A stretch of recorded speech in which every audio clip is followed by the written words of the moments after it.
Yeah, hi friends, it's Harpreet Singh today with a new person, a new community member who have been, I think, rising up a lot and inspired a lot of people, especially in city of Manteca.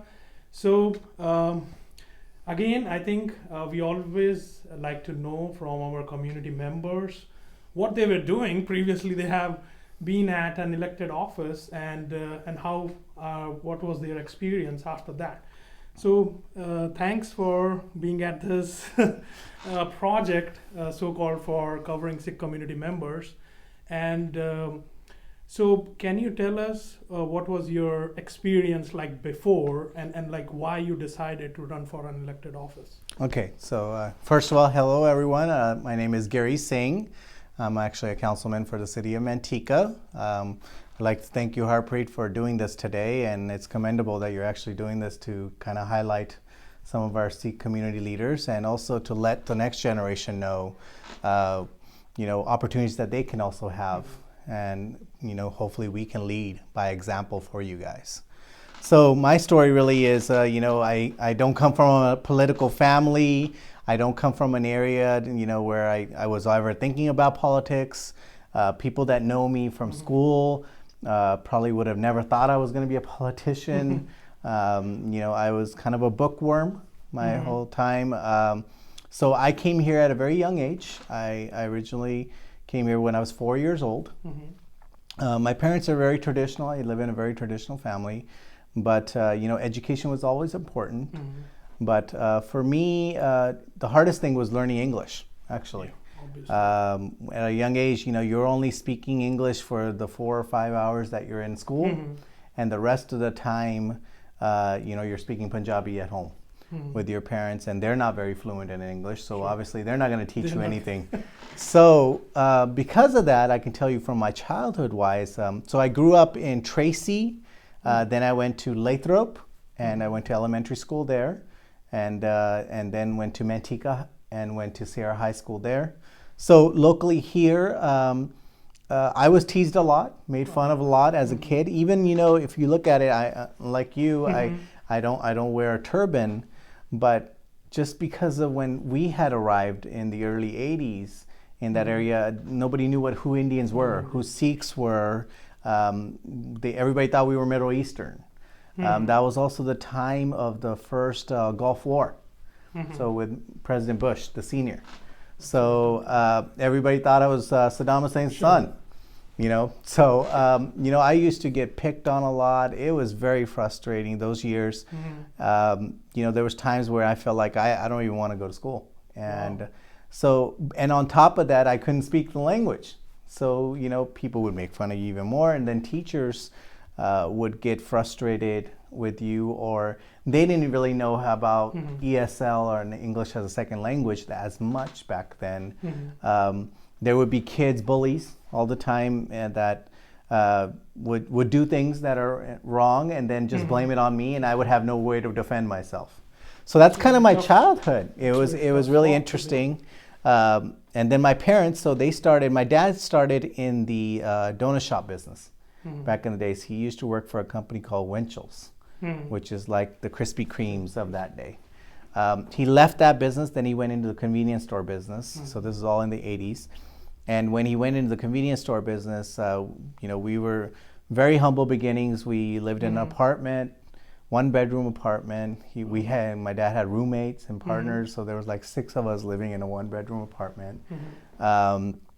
And it was tough times, and Dad, we didn't really have a lot of money. Dad worked from, he would start the store at 8 in the morning and close at midnight. So he used to work every day, 16 hours a day. And then he used to actually bake at night at a separate place. For like 16 hours. Yeah, about 4 hours there. So it was typically a 20-hour day, 7 days a week. I can tell you as a kid, I never saw my dad because he was always at work. There was times where, we never went to any events, anywhere because we didn't have time. So those were the tough years, but that's where my work ethic comes from. I learned it from my dad. I started working at the convenience store when I was in 3rd grade. So I used to go, I was a little kid, couldn't really reach the shelves or couldn't reach anywhere. I used to use these little milk crates to reach to the top and fill all the shelves. But you know, those things were kind of twofolds for me. One was it helped me not only learn the business, but it was a way to spend time with my dad, because there was no other way to see him. So the only way I could see him was either to come work with him, right? So we probably broke a few child labor laws, but other than that, it's fine, I think. I don't think I'm going to take my dad to court yet, but I do know an attorney. So that's really my childhood was there. Then slowly, as of course I started progressing, I went through high school here in Sierra. After that, I went to UOP in Stockton. Went and I double bachelor's. So I bachelored in business with an emphasis in law and real estate. And then I also did a biochem degree. Surprise, right? We are Indian, right? And we're supposed to be doctors or engineers. One leg in medical. Yeah. So, you know, parents wanted me to be in the medical career. I grew up in business my whole life. So I really liked the business, real estate aspect of it. So instead of making one side not feel so good, I decided to do both. So I had no life in college. I did that all in 4 years. Wow. And summer school every summer. So it was a very crazy 4 years. But after we finished, it was my junior year. I was sitting there and I actually got offered a job through a real estate firm saying, would you like to come and work for us? Good. And that's when I kind of thought, oh, you know what? Do I really want to go to med school? Do I want to go to dental school or something and be in more debt? Or I can start making money next year, right? So that's kind of how I got into real estate at that point. Once I got into that, then it was really, you know, I've been doing real estate ever since then. So been in the real estate world, then also learned, you know, still ran the family business, so understood the whole business side of it. So the politics part is really interesting, is that, you know, if you listen to me ramble on this whole time, there was no parts of it talking about anything about politics, because politics was never on the radar. Sure. For me, my first little dab into politics was really about 8 years ago, 9 years ago, when I had the opportunity to become a planning commissioner for the city. And at that time, you know, being a real estate background, understanding development, our mayor at that time, which was Willie Weatherford, actually gave me an opportunity to become a planning commissioner. At that time, that's kind of my first, I didn't really know that it was political, actually. I thought it was just another job where I could represent the community. And that's kind of, I think, my starting point really is that I wanted to do something where, hey, I was a little kid in this town, I grew up here, now I'm married and I have little kids, so life's kind of coming full circle. So I'm saying, okay, you know, what kind of town, what kind of city of Manteca am I going to leave for my kids? And, you know, being a planning commissioner, I thought this was perfect. I can help shape what the future growth of Manteca is going to be. And that's kind of how I got started. But of course, once you're in there, when you get into that world, you realize as a planning commission, it's a board of 5 people. Okay.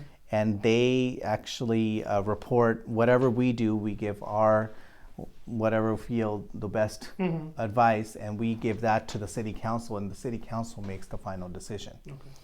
But at that time, the city council was, I don't want to say old, but you know, there was a big generation gap. You had a lot of people that were very similar. So a lot of things were going through, but people were not understanding, you know, that, hey, out there, the world has changed since the 60s and 70s. So there was things that we would do in the planning commission and they would get rejected, or they wouldn't, you know, and realize that really, unfortunately, the power lies up above. Even though we want to do good at our spot, if we don't make change at the top, nothing's going to happen. So Yeah, because also it's important because your city is in the middle of, I think it's a center for economic yeah, development because you have, I think, connectivity to Bay Area, Sacramento, yeah. and down south. Well, if you think about it, if you look at the map of California, Mhm. we are dead center Dead center. in the Yeah. middle of California. You point to the middle of California, and it's going to be Manteca. We literally are at, like you said, the crossroads Yes. of this area, right? So there is everything. We got Highway 599 traveling right through this Yeah. area. You know, you're within an hour away. You are at Mhm. Oakland Port, the Bay Area with Silicon Valley. Mhm. You got Sacramento growth, Sure. and then you got Amazon going with all freight growth up and down this whole valley. Sure. Then you have the farming community, I think. And then you have the next 100 pre-existing miles. farming community that also is saying, hey, don't get rid of our farmland. Yes. So sure. that balancing act is really crazy. Mhm. But then also, if you look at our community that's grown so much, that first generation that's came in here and became farmers, became business owners, they're very much entrusted into the Central Valley. And I felt that that's what I was going to bring. I was going to be a voice, not just for the overall public, but especially for our community, because I feel like a lot of them spent so much time thinking about what's happening at the motherland or what's happening in India, but they never really thought about, hey, let's talk about what's happening in your own town, your own state, and the laws that are affecting your business. Sure. Or things that you're doing every day and your tax base. So, which I don't necessarily say it's a bad thing, because that first generation really, just like my dad, really had to work hard to create the base. Create the base. And we can't have them start thinking about politics and all this other stuff, because you got to have money to do something, Yeah, sure. right? So they And helped. time. Yeah, and time. They were all busy working at the store Sure. for 20 hours a day. They didn't have time to do that. So they created the base for us. Now I think it's a great opportunity for the following generations to be more involved in our community and take it to the next step. And obviously politics is an avenue, and one thing obviously we're trying to change is that sometimes politics is a bad word, Yeah. especially in our community and everywhere. And we're trying to say that, just because you're a politician doesn't mean you have to be a bad guy. Yeah, sure. So I think before we take it to about your election, your first election, so can you provide a little bit insight on, did you do anything, I think, while you were in college or your previous background, which prepared you to, I think, took that decision to run for an election? So did that play any role? So So that, because my main purpose by asking this question, so maybe I think one of our kids or youth who are entering college can think about how they can prepare for it. And I think we understand politics is also, I think, one of the important factors about time. Yeah. Timing is the important thing. Yes. But again, I think still to prepare for it, what they can do, what kind of things they can do in college while, I think, looking at this road. Yeah, so I think it's just, politics is probably the end of the tunnel kind of thing, but getting there, it just starts very small. So, when you're in high school, even in elementary school, be involved in your community, go help out at a shelter or wherever the opportunity lies. Just don't go to school, come home, do your homework, play video games, and go to sleep, right? There is actually a lot more stuff going on out there. And I think this is where you can start out young, and maybe it's your Salvation Army, maybe it's the local sororities, or with the local service clubs within town, Kiwanis or Rotary, or there's so many opportunities everywhere you go. Even in the city, we have boards and commissions that we have a youth committee that kids can sit on and actually help shape future. I think that's the biggest thing, is get involved. That doesn't necessarily mean it's going to lead to politics, but at least it will shape you into the person you are. You will understand what public speaking is. You'll understand how policies are made. So things that are happening around you, you'll kind of figure out how is that happening.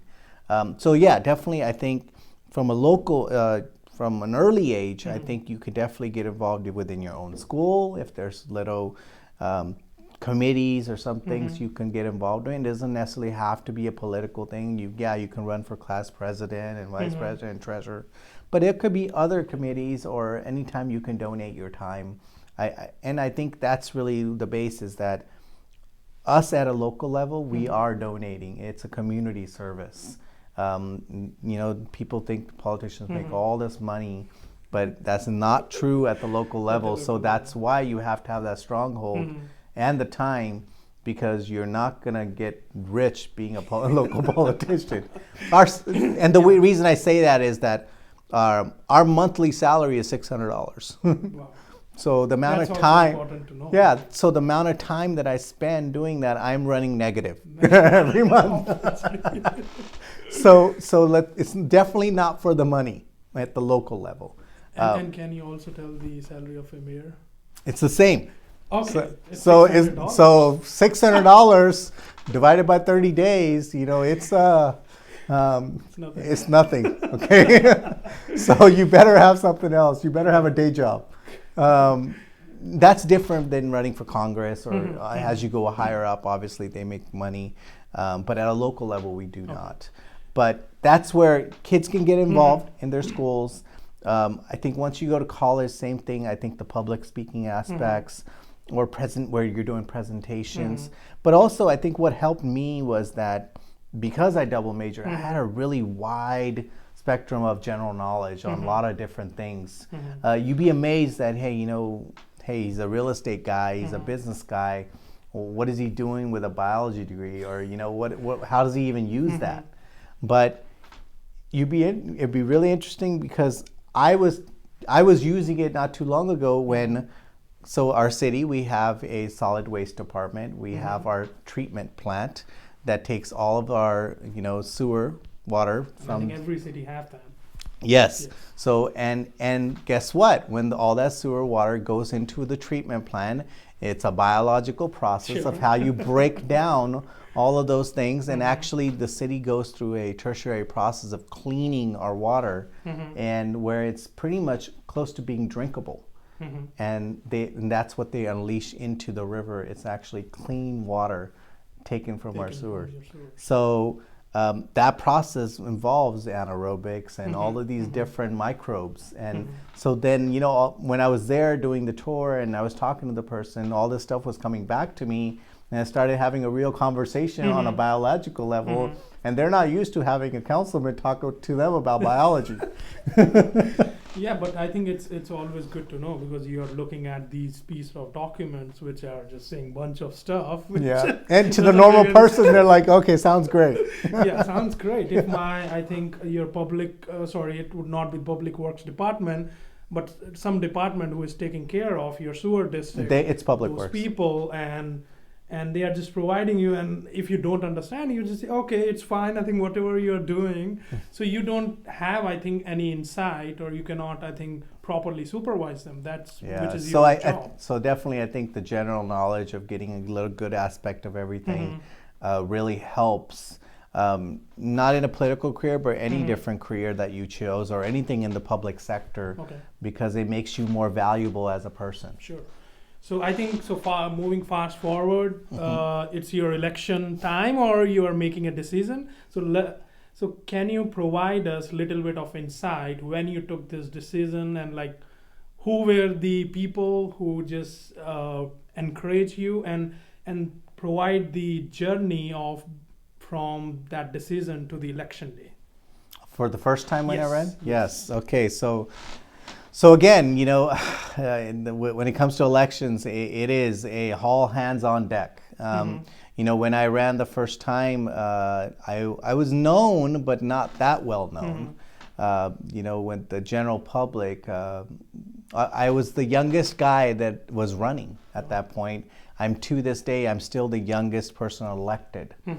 So they weren't used to And seeing. only the first one from the Sikh community. Yeah, and first also Indian community. first Sikh Indian community minority pretty much Mhm. elected, but Mhm. also the youngest guy elected, Mhm. and still is the youngest one on the council today. That was just a completely different way, and our town is it's an older town, and you know, to try to get individuals to say that this kid can do something was a big step to take. But before you do any of that, I think the biggest thing you got to remember is that it takes a lot of time, a lot of time. You are going to have a lot of sleepless nights. You are not probably even going to make it home every day. So that's the big commitment. And that commitment really started before I decided on anything. I sat with my family, my wife. My kids were young, so obviously they didn't understand what Dad was doing at that time. And my parents, and really sat and said, okay, if we're going to do this, I really need you guys on board, because if you're not on board, it's not going to happen. Because it's just, you can have the help, but at the end of the day, you need the family support to do any of it. And your wife especially, because there's going to be many days that you're not going to come home until very late. And for me, and it's an issue sometimes, is that, you know, community comes first. When everybody's asking, I come. And sometimes because of that, you know, family kind of takes the back seat, but I always try to help balance that with family also. I've gotten better. But that's the issue, is that, you know, there's times when I won't see my kids because they'll be sleeping by the time I get home. Or when I do leave, they're still sleeping, or they're going to school. So it's just trying to find those times in between, which could put a lot of stress on your family life. So definitely, it starts with the family. You get them on board. Then you create your core team. So, you know, I'm kind of going to take you through the steps of running an election. Because I think it's really important. Yeah, everybody, I think. Because any youth who is thinking to run, or like any community member, maybe in any other city or state. Yeah, definitely. As we are, it's all feasible. Posting it. Yes. So I think it would be good to run through that process, or like how you took that process. Yes. So I'll tell you this though: before you run for any public office, I think because I was a planning commissioner, that did wonders for me. Please get involved in some board, some commission in your city before you decide that you're just going to suddenly just go straight from nobody to running for a council seat elected position. I think that's very tough sale, because I also feel now that I am a councilman, if somebody's running who doesn't really know how to do the job, what the job entails, they're not doing themselves a justice, and they're not doing the public justice, even if they do win, because it goes fast. Once you're there, you're not going to have a lot of people teaching you how to read pages and pages of this stuff and understand it. So if you have some kind of understanding of how it works, you know, a lot of people always believe that government has all this limited pot of money and we can use it for whatever we want. Unfortunately, it doesn't work like that way. Choices. Yeah, we just throw it over here, throw it over there, no problem. No, it's all allocated. It's just because this one count over here has a lot of money and this one needs money, we can't just take it from there and shift it over there. Millions of dollars. Yeah, I'm telling you, you're talking about millions, and I serve on the COG board, and we're talking about billions. So when we're looking at that, I can't just take this money and throw it over here because this account needs more money now. No, it's allocated for that, and I have to figure out how to make that one whole. So it's budgeting. Going back to your previous question also, is that with the school thing, you know, financing, budgeting is very important. If you can learn that, usually us Indians are very good at financing and budgeting, so I think we fall right into place with this. So anyways, the journey really started with, I took a core group of people that believed in me and created a committee. Within that committee, you know, we kind of delegated different jobs, which entailed anywhere from marketing, figuring out to who your voters are, getting out there and actually registering people to vote. You know, sometimes that's one of the loose ends with our community is that we're very good. We're involved out there. We're involved in our gurdwaras like crazy. But the issue is that when it comes to politics in this side, we're great in numbers, but we never vote. And because we don't vote, we don't have numbers. And can you provide like a little bit snapshot of, I think, 2 communities we have in Stanislaus County, San Joaquin. So what are their turnout? Yeah, numbers? so looking at us, I looked at the latest numbers in Manteca. There's 1,400 households in the city of Manteca that are from Middle Eastern or Indian descent that are voters. And so can you imagine a typical household is probably 3 to 4 people, right? And I mean, you're now approaching 5,000 people if everybody voted. When I won the election the first time, total votes I got were 10,200. And that was a record. Yeah, and that was the record for the city. They've never gotten that high. So usually it's about 8. So if one community has 5,000 votes, can you imagine the power of those 5,000 votes? Well, the issue is this, though. Out of those 5,000 votes, maybe 15%, 20% actually come to vote. Wow. Even after mailing ballot option. And yeah, mailing ballots, they get them. You can't get any easier. Yeah. And they throw them away. Because, and this is the problem. A lot of times in our community, they say, my vote doesn't matter. My voice doesn't matter. We kind of start thinking about politics here and politics in India. Or I used to have people tell me, oh, he's going to win. No, it doesn't matter. Why? We don't need to vote. He looks good. Well, no, you still need to vote for the guy if he's going to have a chance. Yeah. So yeah, the community is big. And at least I think I like to praise our first generation because they have seen the power of voting in India. Because in India, we don't have mail-in ballot options. No. It's every person goes at the polls on the election day. Lines it up and starts. And usually you have 70% voting turnout. Yeah. That's unheard of in here. So I think you need to make sure that you have fought for, I think, your citizenship for a number of years. Yeah. And you cannot, I think, throw that in the dustbin. Yeah, and that's the thing is that, a lot of people obviously, especially the first generation, they got their citizenship and that was for them to have free reign to go back to India or invite their relatives, right? But they're forgetting the biggest thing, power that citizenship gives them, which is the right to vote. In America, people fought for years and years to get that right. And we have that right, and you have real power because you can make true change here in this country by voting. And I encourage not only our adults, but the next generation, our kids. If you're in high school and you're getting to that 18 year, not only I understand that you can't vote until you get to that age, but before then, because you understand the power of the vote, you can encourage your parents to be the voice and say, hey, you need to vote. And I'm not saying, hey, today I'm an Indian guy, so yeah, let's vote for the Indian guy. No, that's not true. Do your homework. Educate yourself. You don't know how many times I see people that sit there and tell me they voted for the guy because the name just looked good. Or his name was the first one on the ballot. And they knew nothing about him. I think number of votes, I don't know, there is some study or not, but I think it's a 10% bump. If you're the first 2 on the ballot. That's a lot. When you have a 20 to 25% turnout, that's a great bump, right? So that's the power. So anyways, so once you kind of start that whole aspect of getting out there, the biggest thing that I would say that helped me get elected was that, first of all, on a city level, we are very nonpartisan. So there's no Democrat, Republican. I represent the community.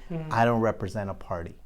So I think that's another thing that really fills everybody because we try to do what's right for our people and not what's right for a party or lines or anything, or what's happening at the national level. We try to stay away from that.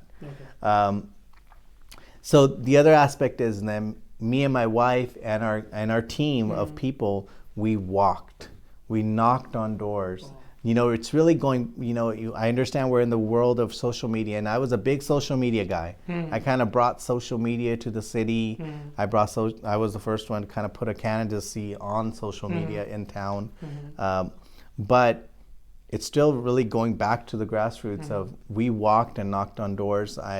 Me and my wife personally have probably knocked on about 3,000 doors in this town. Every day we just pick a neighborhood and we just go all the way through, and it didn't matter what party line they were, who they were. We went and knocked in, and you get all kinds. I mean, we got people, and you got to get used to rejection too, if that's the other thing.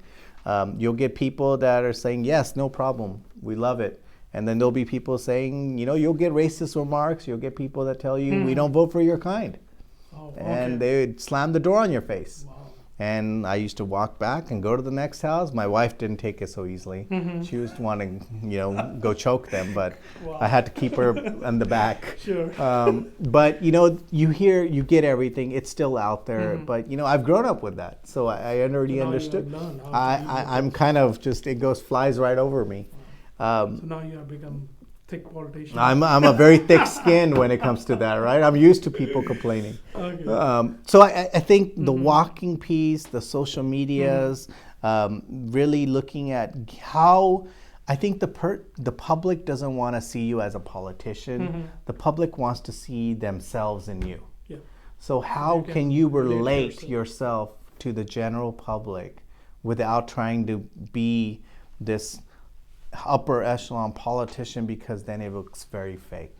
You just be true to yourself and represent what you represent, and I think the public will see it through. And if not, doesn't mean that it's over. There's always other things you can be doing. Sure, I think so. So you have to plan these things, and you have to execute, and then hope for the best. Yeah, I mean, at the end of the day, there's nothing you can do more. It's in the public's hands. They have the power to vote. You can't vote for them. So at that point, the best thing you can do is make sure you've done everything you can. That way you don't feel like you left something out.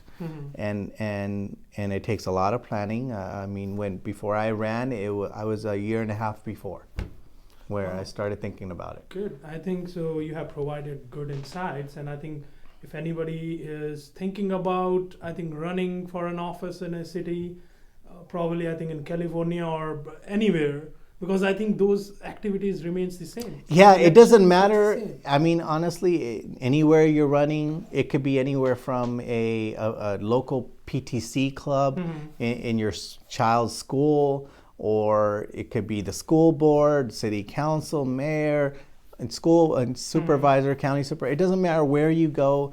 The concept is the same. You still got to work hard. It's not going to just be handed to you. Sure. And I wouldn't want somebody to have it handed to them, because then are you going to really embrace it? Are you going to actually do your job if you never really had to work for it? I think that's a big thing. What you get out of something that you actually work for, you appreciate a lot more. Good. So I think he has provided great insights, and I think if someone want to contact him, because we are trying to just build a resource so you can contact these community leaders and just get some insight to move forward with your leadership options you have. Yeah, and just because, again, I represent the youth in our community, and I always have been having that relatively open channel with our youth. If anybody's ever has any questions, anybody wants to even think about running, or even wants to get on a board or commission or something that interests them and wants to know how to do it, I am more than welcome to. Anytime you can call me, email me, find me on social media, and I would be happy to share my way of doing it, or at least, and I don't have it all figured out either, but at least I kind of have an idea of what roadblocks you may face. So my last personal question. So I think our community, and also I think other communities, you have, sometime hard time to bring people together, because they have their own personal issue going personal on agendas. And stuff. Yeah.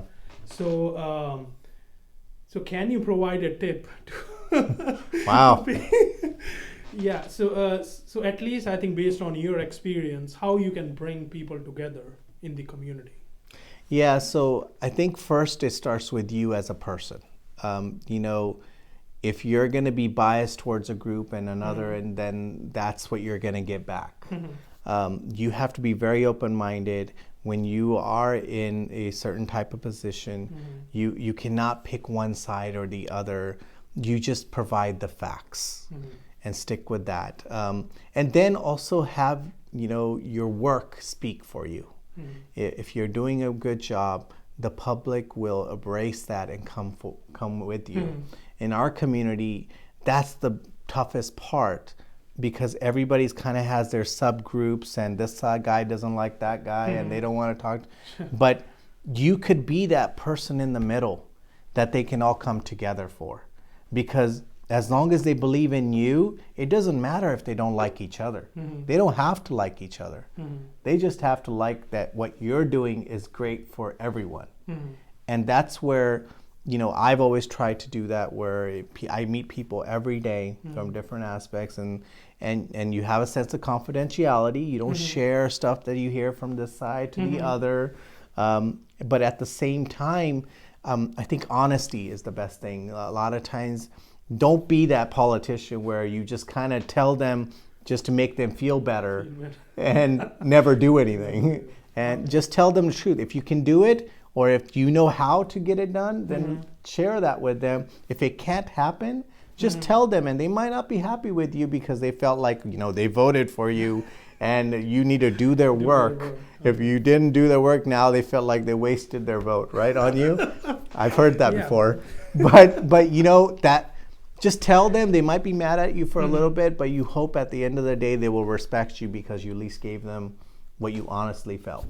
That's good. I think it's really important, because especially you will, I think, come across in any community, I think, issues like that to bring together. Either there are like two different organizations, groups which have like difference of opinion, and one group is trying to put you in one frame and just trying to show you are the supporter of other groups. So I think you have provided great advice, and we need to implement that. And I think you see people come together, at least at, I think, some platform.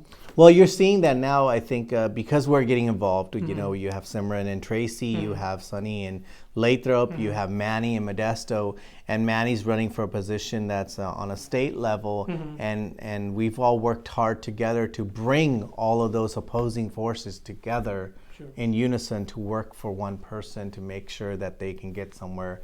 You know, put your personal agendas aside, and just, you know, if we do have somebody in our community that wants to move up, don't try to relegate them back down because you didn't get the opportunity. Be happy that that's somebody that could represent you one day out there.